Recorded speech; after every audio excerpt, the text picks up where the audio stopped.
Hi, this is John Lammers, the developer of EpicTable, and what I want to show you this evening is the work I've been doing on hex grid support. EpicTable 1 supported hex grids, but only to the extent that it drew them, so snap to grid in particular didn't work.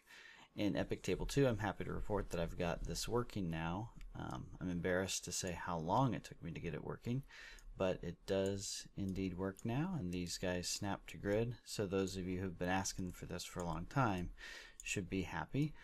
I wasn't sure what to do with objects that didn't fit into a grid cell, and but one of the things you've always been able to do with EpicTable is turn off snap to grid.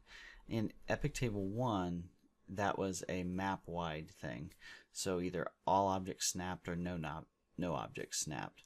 In EpicTable 2, you can set the default on a map-wide basis, but then you can turn on and off individual objects. So on this map, I have the map set to snap, so these guys snap by default, but I've got this object set to not snap, so I can move that around and not worry about all the math involved in trying to get an object like this to snap, or what that even looks like on a hex grid. On a square grid, that's a little bit easier. On a square grid, I just snap. Well, let me turn snap back on.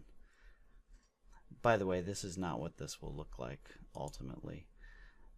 This is just what I'm using for the time being. It'll be like a right-click menu or something. So on a square grid, I just snap the upper left corner of an object to the grid that you're snapping to. But on a hex grid, wasn't sure what to do with that, so I've been just turning the snap off. One thing that you'll note that I haven't yet done facing. So some people have been asking about, let me turn snap back on, or turn hexes back on. Some people have been asking about snapping, or about facing, so showing how with top downs it's easy to see, but imagine that you've got a portrait style, like a POG style token, then it's kind of weird to rotate the face around.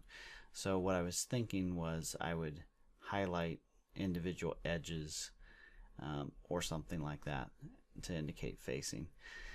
If people have feedback about that, feel free to weigh in. I haven't started that work yet, but I think that would be a useful thing. It's again something people have asked for a lot, and I'd like to go ahead and do that. That's all I have for this evening. If you have any comments, feel free to leave them in the forum or on YouTube or wherever you find this. Thanks.